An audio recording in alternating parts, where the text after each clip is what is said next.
주일입니다. 그래서 오전 에스겔 37장 이 말씀을 통해서 부활의 능력으로 난 주제의 설교와 오후에는 고린도전서 15장 35절로 38절을 통해서 어떠한 몸으로 부활하는가에 대한 부활의 말씀을 함께 살피기를 원합니다. 방금 읽은 오늘 본문은 에스겔이 환상 중에 골짜기의 뼈들이 하나님의 말씀으로 서로 연락하고 힘줄이 생기며 살이 오르고 드디어 성령으로 생기가 들어가 살아 일어나서 극히 큰 군대를 이루는 장면을 기록하고 있습니다. 부활주일 본문 말씀을 통해서 우리 각 개인과 교회가 어떻게 부활의 능력을 좇아 부흥할 것인가를 묵상하면서 은혜를 나누고자 합니다.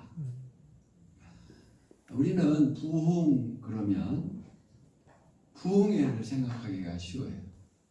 부흥 그러면 부흥회를 생각하게 되는데 부흥회에 대한 한국교회에는 긍정적인 면도 많았지만 부정적인 일들도 많았음을 우리가 부인할 수가 없습니다. 말하고자 하는 것은 부흥이에요. 부흥. 그러면 부흥의 본질적인 의미가 뭐겠는가? 라고 할 때 부흥은 하나님의 것들로 가득 채워지는 것, 또 세워지는 것, 살아나는 것, 이제 그런 의미가 부흥이에요. 그러니까 부흥회를 하는 이유는 하나님의 것들을 채움받기 위해서, 세워가기 위해서, 살아나게 하기 위해서 하는 거죠. 자, 부흥이 뭐라고요? 하나님의 것들로 가득 채워지는 것, 세워지는 것, 살아나는 것. 동시에 부흥의 실천적인 두 가지 의미를 정의할 수 있는데, 먼저는 그리스도를 알지 못하는 자가 그리스도를 영접하고 회심하는 것이에요. 또 두 번째는 그렇게 그리스도를 영접하고 회심한 변화된 사람이 교회와 사역에서 영적인 변화를 가져오는 것. 그것이 부흥의 실천적인 의미라는 거죠. 그러니까 이 부흥은 방향성이 있는 거예요. 부흥은 먼저 내 자신이, 우리 자신들이 하나님의 것들로 가득 채워지고 세워지고 살아나서 그 방향이 뭐냐면 교회와 사역의 영적인 변혁을 일으키는 거예요. 우리가 알다시피 우리의 매일매일 매 순간순간이 영적인 전쟁입니다. 우리가 이걸 잃어버리면 안 되거든요. 성도는 매일 매 순간의 삶이 영적 최전선에 서 있다고 생각을 하셔야 돼요. 우리가 서 있는 그곳이 영적 전쟁터예요. 한순간도 정말 방심할 수 없는 그런 영적인 전쟁터. 이런 영적인 전쟁터에서 어떻게 우리가 우리 자신과 가정과 교회와 사회를 부흥시킬 수 있겠는가? 변혁시킬 수 있겠는가? 그것은 부활의 능력밖에 없음을 믿습니다. 그래서 오늘 본문을 통해서 부활의 능력에 있어 부흥의 세 가지 원리가 무엇인가를 찾아 함께 말씀을 나누고 은혜를 나누고 또 우리가 실제 삶 속에서 정말 그 부흥된 자로서 변화를 일으키는 그런 사람들이 되어지기를 소망합니다. 첫 번째는 부활의 능력에 있어서 첫 번째 원리가 뭐냐면 나 자신의 현재 우리의 현실을 직시할 수 있어야 된다 하는 거예요. 자, 지금 한번 질문해 보겠습니다. 에스겔이 있는 곳이 예루살렘입니까? 바벨론입니까? 바벨론. 네. 지금 에스겔이 환상을 봤는데 에스겔이 지금 유대 땅에 있어요? 바벨론에 있어요? 바벨론. 바벨론에 있어요. 대답을 하셔야 돼요. 지금 남유다가 망하고 이제 포로 끌려간 자들 있어서 무대가 둘로 나뉘었잖아요. 그래서 무대 A 예루살렘, 무대 B 바벨론.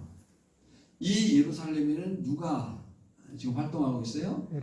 예레미야 선지자가 활동하고 있어요. 무대 B인 바벨론에서는 다니엘과 에스겔이 활동하고 있는 거예요. 그러니까 이 에스겔서를 볼 때는 우리가 그 공간을 옮겨야 돼요. 공간이 이동돼야 돼요. 어디로요? 바벨론으로. 자, 그 에스겔이 지금 외치는 말씀입니다. 1절과 2절에 보면 여호와께서 권능으로 내게 임재하시고 뭘로 임재하셨다고요? 권능으로 내게 임재하시고 그의 영으로 나를 데리고 가서 골짜기 가운데 두셨는데 거기 뼈가 가득하더라. 나를 그 사방, 그 뼈 사방으로 지나가게 하시기로 본즉 그 골짜기 지면에 뼈가 힘이 많고 아주 말랐더라. 이 말랐다는 말이 뭐예요? 다 이제 육탈이 돼가지고 말 그대로 정말 뼈다귀만 남은 거라 그 얘기죠. 하나님께서 에스겔에게 환상 중에 골짜기의 마른 뼈를 보게 하셨어요. 네, 거기 뼈가 가득하더라. 그런데 그 뼈가 아주 말랐더라. 이것이 무엇을 의미하겠습니까? 당시 이스라엘이 얼마나 죄악과 참상 가운데 있었는가를 보여주는 거예요. 거기 뼈가 가득하더라. 아주 말랐더라. 전적인 무능, 아무것도 할 수 없는 그런 상태. 그들의 죄악과 그들의 참상이 그렇게 지금 나타난 거예요. 11절도 보세요. 또 내게 이르시되 인자야 이 뼈들은 이스라엘 온 족속이라. 그들이 이르기를 우리의 뼈들이 말랐고 우리의 소망이 없어졌으니 우리는 다 멸절되었다 하느니라. 그 뼈들이 다 말랐고. 제가 2장을 여러 번 해봤는데요. 그 2장을 하면 뭐 하다 보면 이제 뼈를 이렇게 하잖아요. 근데 어느 정도 가까운 시일에 2장을 할 경우에는 그 육탈된 뼈들이 그대로 있습니다. 온전히. 근데 이제 시간이 오래간 뼈, 저 같은 경우에 이제 저희 할아버지를 2장할 때 보니까요. 뼈 없어요. 뼈가 있다 한더라도 이 흙하고 막 깨져가지고 이 뼈인지 흙인지를 모르는 그런 상태. 그러니까 지금 여기 거기 뼈가 가득하더라 아주 말랐더라 하는 것은 그 어떤 생명력도 없는 무엇도 할 수 없는 그런 지경, 소망이 없어졌으니 우리는 다 어떻게 됐다고요? 멸절되었다 하느니라 그랬어요. 이같이 하나님께서는요 부흥 이전에 아까 부흥이 뭐라고 했어요? 하나님의 것들로 채워지고 세워지고 살아나기 이전에 우리가 얼마나 죄악 가운데 있고 또 부패했었는지를 먼저 보여주시는 거예요. 로마서도 보면 로마서를 이제 여러 구분을 할 수 있습니다만 전반부 후반부로 보면 앞부분에서는 바울이 우리가 얼마나 죄 가운데 있는지를 낱낱이 고발해요. 우리가 지금까지 계속 그 말씀을 봤어요. 모든 경건하지 않음과 모든 불의한 모습, 그리고 그 죄의 그 낱낱한 고발, 그 처참함에 대해서 바울의 호소가 7장 21절로 24절에 그러므로 내가 한 법을 깨달았노니 곧 선을 행하기 원하는 나에게 악이 함께 있는 것이로다. 내 속사람으로는 하나님의 법을 즐거워하니 내 지체 속에서 한 다른 법이 내 마음의 법과 싸워 내 지체 속에 있는 죄의 법으로 나를 사로잡아가는 것을 보는도다. 오라 나는 곤고한 사람이로다. 이 사망의 몸에서 누가 나를 건져내랴. 그러니까 이 처참한 죄로 인한 그 인간의 처참한 상황에 대해서 바울이 절규하고 있는 거죠. 오라 이 사망의 몸에서 누가 나를 건져내랴. 그런데 로마서 8장 이후에서 바울이 선언합니다. 그 선언이 뭐냐면 예수 그리스도의 십자가의 은혜로 하나님께서 우리의 모든 죄악을 사하시고 우리를 살리신 것을 선언하는 줄 믿습니다. 로마서 8장 1절로 2절에 그러므로 이제 그리스도 예수 안에 있는 자에게는 결코 정죄함이 없나니 이는 그리스도 예수 안에 있는 생명의 성령의 법이. 여러분 율법을 대하는 세 가지 자세가 있습니다. 우리가 율법 이제 포괄적으로 얘기할 때 구약성경 전체죠. 근데 그 율법을 대할 때 갖는 세 가지 자세, 그 첫 번째는 율법주의가 있어요. 문자적인 이해를 하는 사람들. 우리는 율법주의가 아닙니다. 지금 제사와 절기를 그렇게 지키지 않고 있습니다. 두 번째는 반율법주의자들이 있어요. 반율법주의자들은 이제 율법은 끝났다. 더 이상 구약이 우리가 매일 필요가 없다. 주일에 매일 필요가 없고 11조에 매일 필요가 없다. 이런 말을 하는 사람들이 있어요. 율법주의도 성경적이지 않고요. 반율법주의도 성경적이지 않습니다. 그러면 우리는 율법에 대한 어떤 자세를 갖느냐라고 할 때 세 번째, 여기 오늘 로마서 1장 2절에 말한 대로 생명의 성령의 법. 그 생명의 성령의 법이 뭐냐면 그리스도 안에서 완성된 법으로 율법을 보는 거예요. 그러므로 이제 그리스도 예수 안에 있는 자에게는 결코 정죄함이 없나니 이는 그리스도 예수 안에 있는 생명의 성령의 법이 죄와 사망으로서 너를 해방하였습니다. 아멘. 이것이 바울의 선언이에요. 여러분 예수 믿으면 아니 예수 믿어야 죄와 사망의 권세로부터 벗어날 수가 있습니다. 오늘 우리는 우리 자신의 현재 우리의 현실을 직시해야 되는데 마른 뼈, 아주 마른 뼈 상태, 죄참한 그 죄악의 상태에 무능의 상태에 있었다는 사실을 알아야 된다는 거예요. 때문에 2021년 부활주의를 지키면서 부흥의 중심에 자신이 있었다면 이제 하나님을 그 중심에 두시기를 바랍니다. 두 번째는 4절로 7절의 말씀을 통해서 하나님의 말씀 선포가 있어야 된다. 부활의 능력에 있어서 부흥의 원리 두 번째가 뭐냐면 하나님의 말씀의 선포가 있어야 한다. 4절로 7절을 한번 같이 읽어보겠습니다. 시작. 또 내게 이르시되 너는 이 모든 뼈에게 대언하여 이르기를 너희 마른 뼈들아 여호와의 말씀을 들을지어다.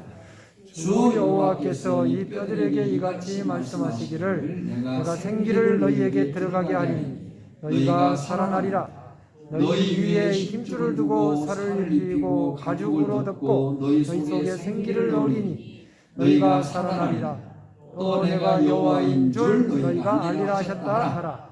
이에 내가 명령을 따라 대언하니 대언할 때에 소리가 나고 움직이며 이 뼈 저 뼈가 들어맞아 뼈들이 서로 연결되더라.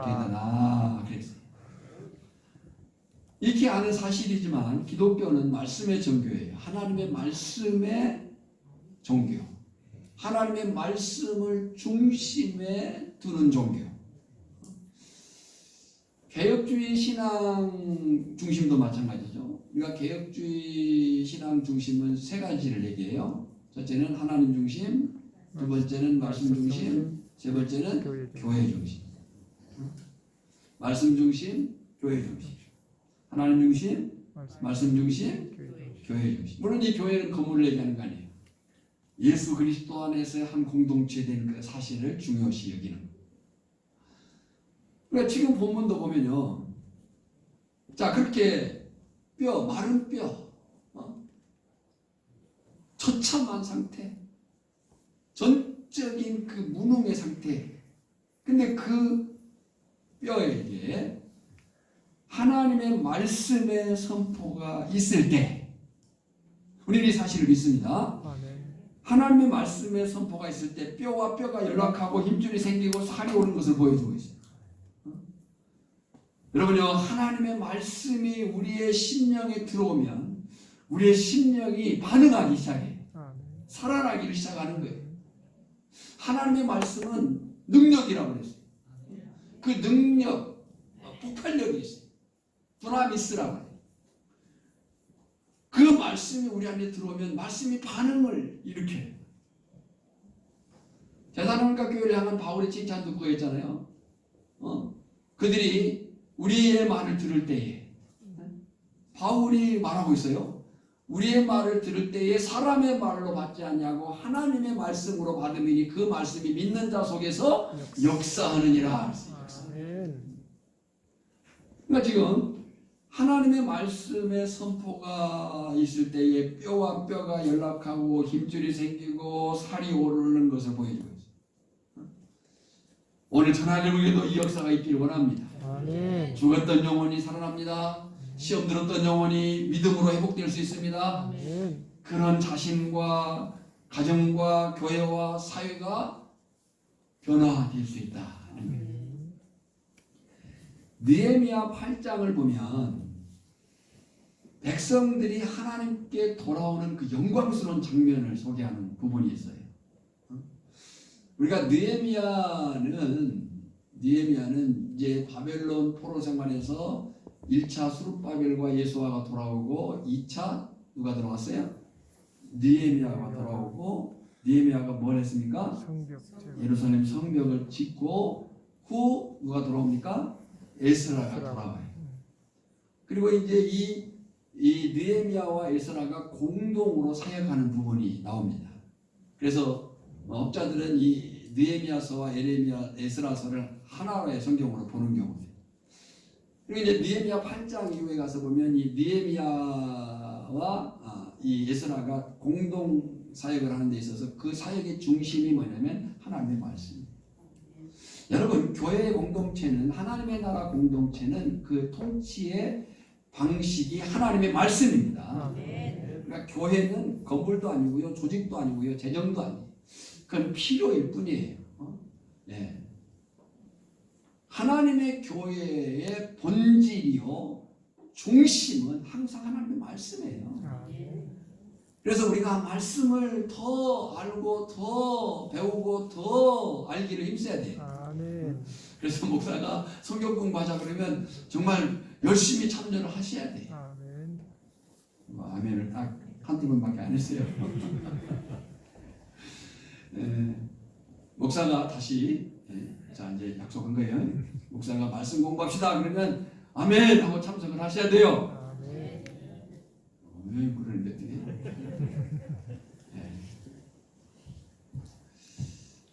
이제 4월 25일 날 우리가 그 노마서를 이제 1년 동안 설교를 해야 되는데 그 밑그림에 대한 이해를 하는 거예요. 우리가 밑그림이 없이 그림을 그리면 얼마나 어렵겠어요. 그래서 먼저 그림을 그린 사람은 스케치를 하잖아요. 그런 것처럼 밑그림을 알아야 노마서 전체가 풍성하게 들어오는 거예요. 그래서 기대합니다. 자, 그러니까 느헤미야 8장을 보면 백성들이 회개하고 하나님께로 돌아와요. 오늘 우리에게도 우리 마을에도 이 지역에도 이 민족에게도 이 온 세계에 그 역사가 일어나기를 원합니다. 근데 언제 그런 일이 일어났느냐?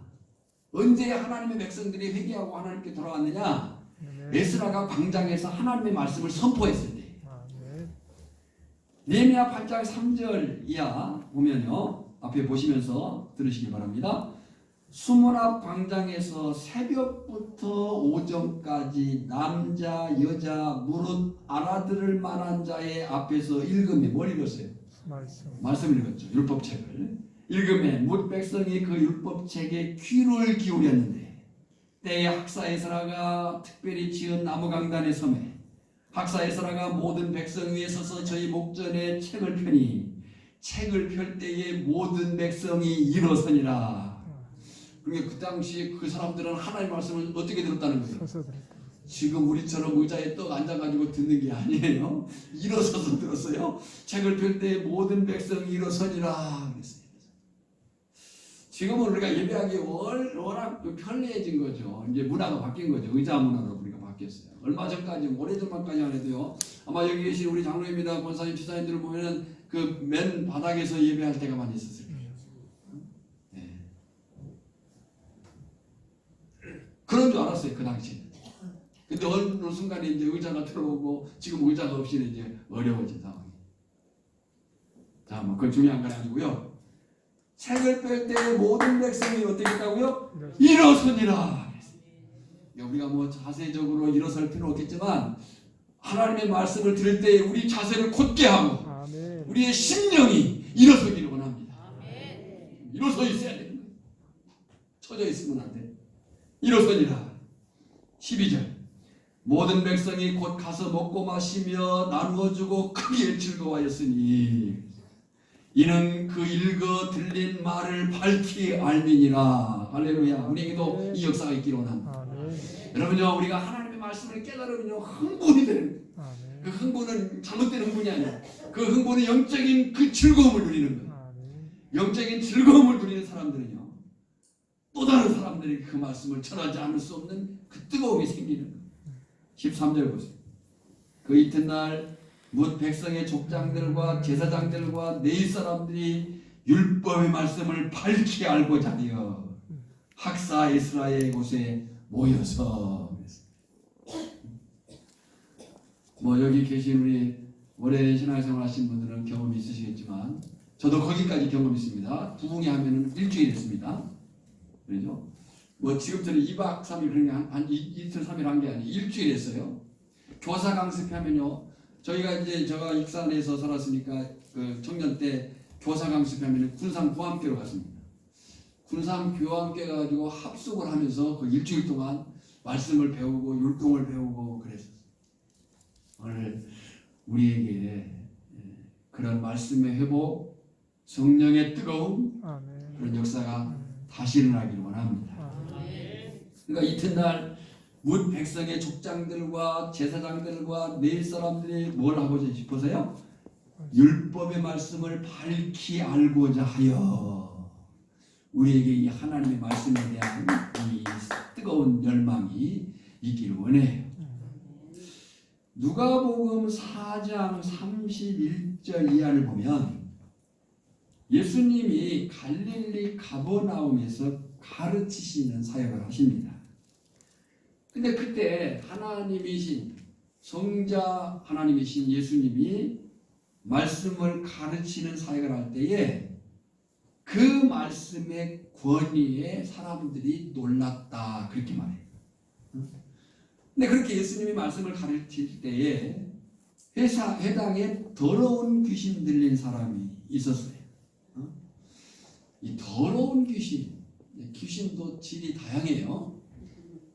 근데 이 더러운 귀신, 근데 제가 마침 그 중국에 갈 때가 있었는데 더러운 귀신을 봤어요. 그 더러운 귀신 들린 사람을 봤어요. 정말 더럽더라고요. 왜냐하면 저희들이 이렇게 광장에서 잠시 머물러 있었는데 정말 그 더러운 귀신 들린 사람이 그 광장을 다 갔다면서요. 그 떨어져 있는 막 쓰레기를 주워 먹어요. 빨려도 막 먹어요.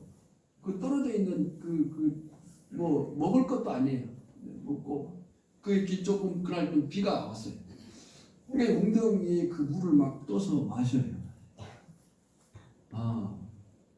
자, 회당에 더러운 귀신 들린 사람이 있었어요. 근데 이 더러운 귀신 들린 사람이요, 예수님을 알아봤어요. 예수님을 보고 놀라 외칩니다. 뭐라고 외치냐면 나는 당신이 누구인지를 아노니 하나님의 거룩한 자니이다. 귀신같이 알았어요. 나는 당신이 누구인지를 아노니 하나님의 거룩한 자니이다. 그때 예수님이 꾸짖고 명령하십니다. 귀신이 잠잠해지고 더 이상 그를 지배하지 못한다. 귀신이 쫓아나가는 거죠. 사람들이 놀라서 외칩니다. 다 놀라 서로 말하 이르되, 그 외침이 누가복음 4장 36절에 이 어떠한 말씀인고, 권위와 능력으로 더러운 귀신을 명함에 나가는도다 하더라. 여러분요, 하나님의 말씀이 우리의 심령에 들어오면 우리의 심령을 사로잡고 있는 죄된 생각과 악한 것들이 떠나갈 수밖에 없는 거예요. 역으로 얘기하면 우리가 자꾸 엉뚱한 것에 지배를 당하는 이유는 하나님의 말씀에 사로잡혀 있지 않기 때문일 수 있어요. 죄를 이기고 잘못된 생각을 이기고 세상의 그 악한 것들을 이기려면 우리 심령 안에 말씀이 충만할 때 가능할 줄 믿습니다.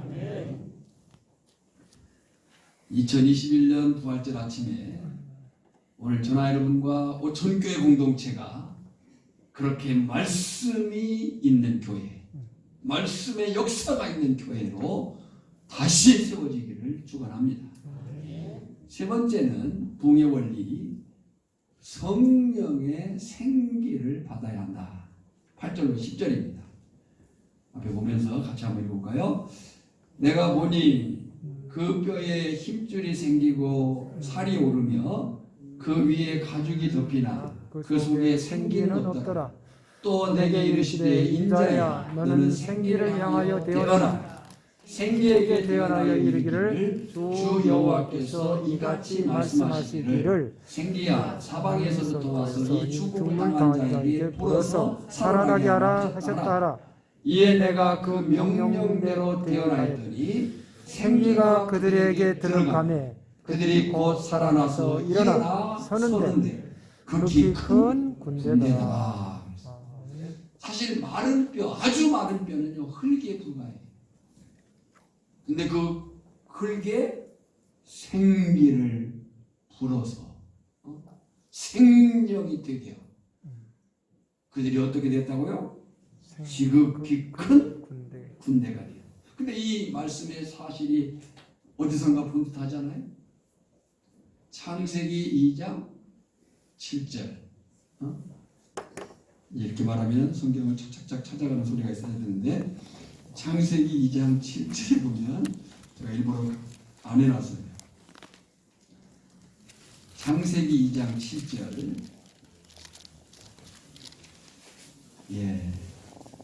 하나님이 인간을 창조하실 때, 근데 그 7절을 우리 개역개정 성경이 좀 굳이 안 넣어도 되는 단어를 넣은 것이 땅입니다. 땅에.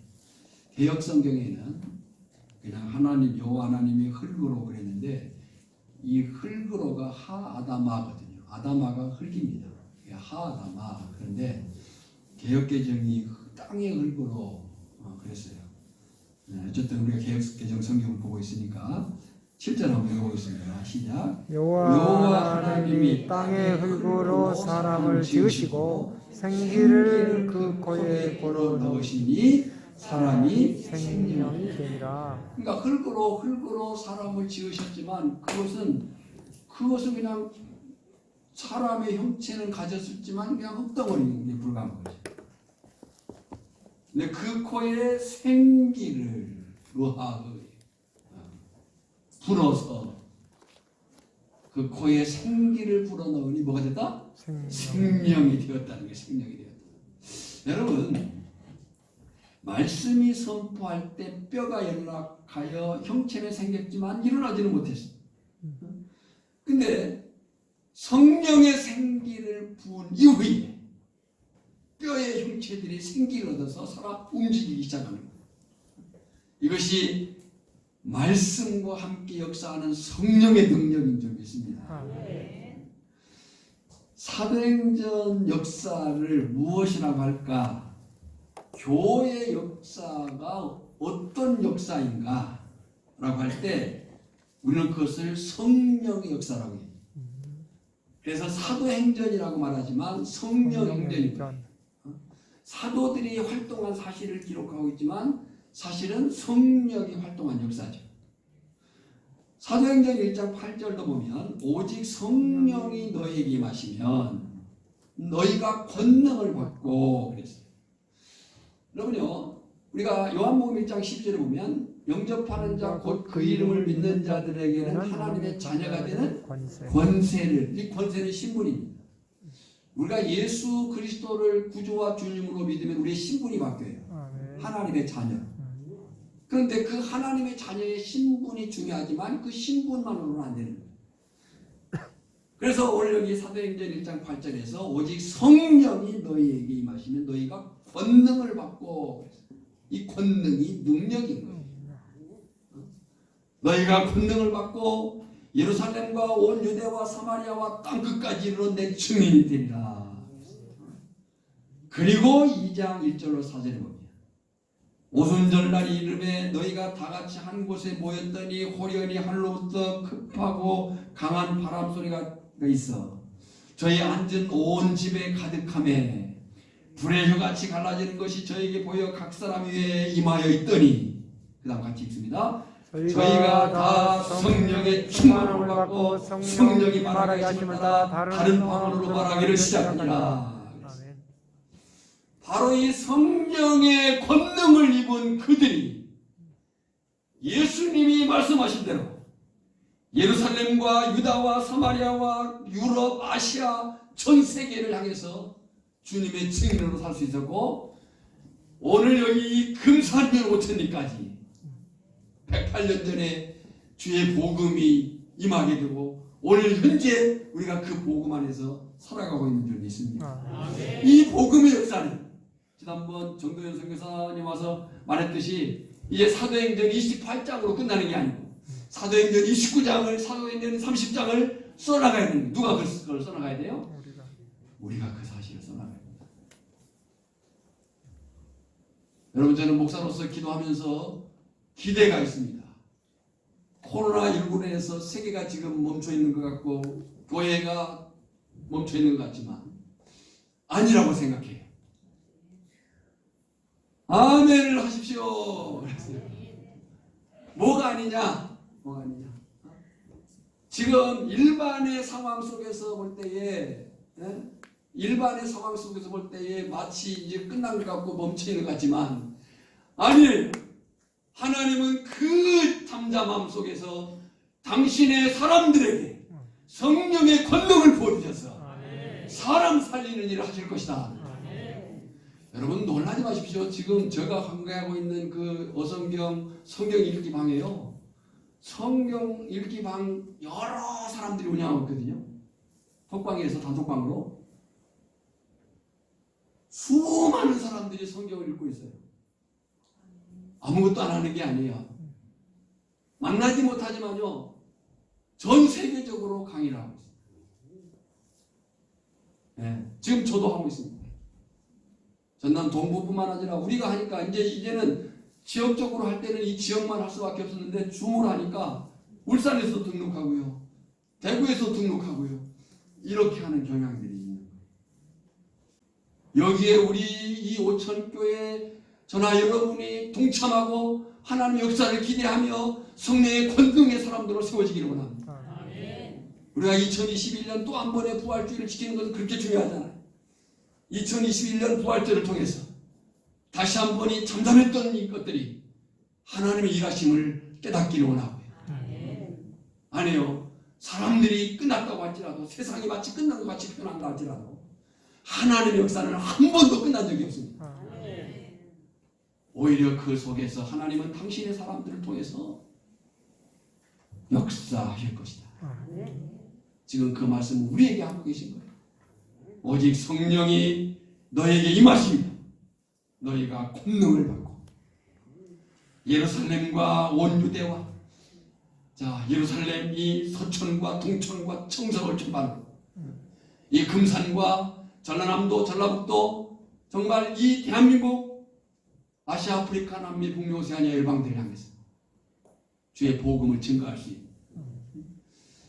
있는, 저는 이 교회 강단에 설 때마다 그런 느낌을 가져요. 우리가 대한민국 지도상으로 보면 최하단 남단 땅끝에 있지만, 그러나 눈을 감고 하나님의 나라를 보면 온 세계에 하나님의 나라 중심에 있는 것 같아요. 대한민국을 떠받들고 있는 것 같아요. 오늘 저는 여러분에게 이 2021년 부활주일이 그런 영광과 소망과 기쁨과 사명의 주일이 되기를 주님의 이름으로 축복합니다. 하나님 감사합니다. 말씀은 항상 옳습니다. 우리가 사람들의 말에 의해, 상황에 의해 흔들리지 않게 하시고 주의 말씀에 사로잡혀서 우리의 삶의 담대함을 경험할 수 있도록 역사하여 주시옵소서. 특별히 오늘 부활주일에 황옥희 성도님 교회 나오게 하심을 감사합니다.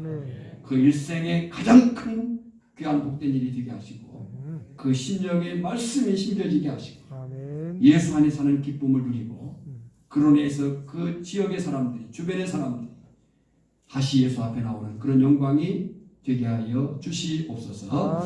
예수님의 이름으로 기도하옵나이다. 아멘.